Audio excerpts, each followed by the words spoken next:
developing computational fluid dynamics models. One of the most popular stream of services here at FYELABS. So these are essentially models that can describe motion of air, transfer of heat from one object to the other.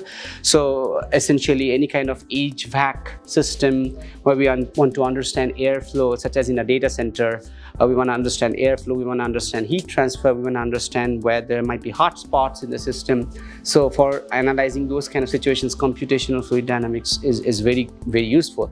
Another use case that I can think of is in the area of like biomedical devices, so bioreactors, for instance, where you need to understand how nutrients are getting mixed and they're leading to cell growth, and is this process scalable and things like that. So these experiments tend to be very complicated, and CFD helps people design, scale up quite easily.